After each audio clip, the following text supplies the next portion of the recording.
కిరాక్ news. నమస్కారం. సొంత రాష్ట్రంలోనే రైతుల దీనా పరిస్థితి పట్టించుకోరు. రైతులు బోర్ పైప్ లైన్ లోన్ తీసుకున్న వారికి రుణమాఫీ చేయట్లేదు. ఎందుకని? తెలంగాణ వస్తే రైతాంగం బాగుంటుంది, రైతులం బాగుంటాము అని ఆశపడ్డ ఆలోచనలన్నీ నిరాశగా మిగిలిపోయినాయి. రైతులను పట్టించుకునే నాదుడు లేడు. ప్రభుత్వాలు మారుతున్నా రైతుల పేరు చెప్పుకొని పబ్బం గడుపుకుంటున్నారు తప్ప రైతులకు న్యాయం చేసింది లేదు. రైతులకు ఖచ్చితంగా న్యాయం చేయాలి మీరు. ఎందుకంటే యనమల రేవంత్ రెడ్డి గారు, మీరు రైతు కుటుంబం నుంచి వచ్చిన ముఖ్యమంత్రి వర్యులు, రైతు కుటుంబంలో పుట్టినవారు, రైతు బాధ తెలిసిన వాళ్ళు, రైతు ఏ విధంగా ఉంటే బాగుంటుందని ఆలోచన చేసిన వాళ్ళు, రైతులు బాగుండాలి, నిరుద్యోగులకు ఉద్యోగాలు దొరకాలని చెప్పి మీరు పాదయాత్ర చేసిన వారు. మీరు రైతులను పట్టించుకోండి, రైతులకు న్యాయం చేయండి, రైతులకు బోర్ పైప్ లైన్ రుణమాఫీ చేయండి, క్రాప్ లోన్ రుణమాఫీ చేయండి,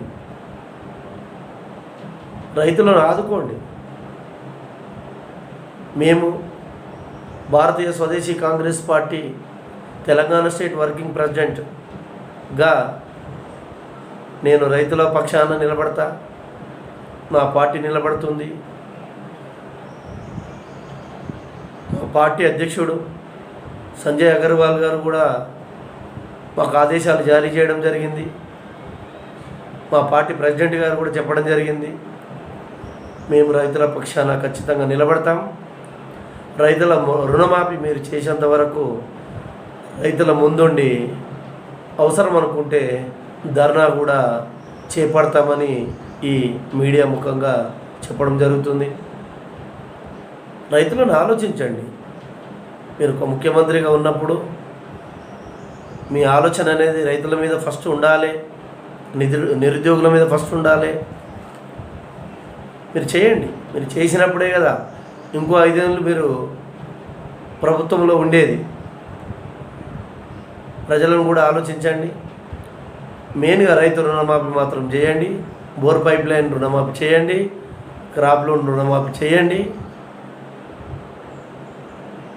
మీరు చేసేంత వరకు మేము రైతుల పక్షాన ఉండి, మా పార్టీ భారతీయ స్వదేశీ కాంగ్రెస్ పార్టీ రైతులకు అండగా నిలబడుతుంది. రైతులకు న్యాయం జరిగేంత వరకు మేము రైతుల తరపుకి వెళ్ళి పోరాటం చేయడానికి కూడా సిద్ధంగా ఉన్నాం. రైతులకు న్యాయం జరిగేంత వరకు మేము ఈ రైతు రుణమాఫీ జరిగేంత వరకు కూడా రైతుల వెంటనే ఉండి, రైతుల వెన్నంటూ ఉండి మేము రైతులకు రుణమాఫీ జరిగేంత వరకు అవసరం అనుకుంటే ధర్నా కూడా చేపడతామని ఈ మీడియా ముఖంగా తెలియజేయడం జరుగుతుంది. యనమల రేవంత్ రెడ్డి గారు, ముఖ్యమంత్రి గారు, ఒకసారి మీరు ఆలోచన చేయండి. రైతులకు న్యాయం జరిగేటట్టు చూడండి. దాని గురించి ఏమైనా ఉంటే సమీక్ష నిర్వహించండి. రైతులకు న్యాయం చేయండి. జై తెలంగాణ, జై జై తెలంగాణ.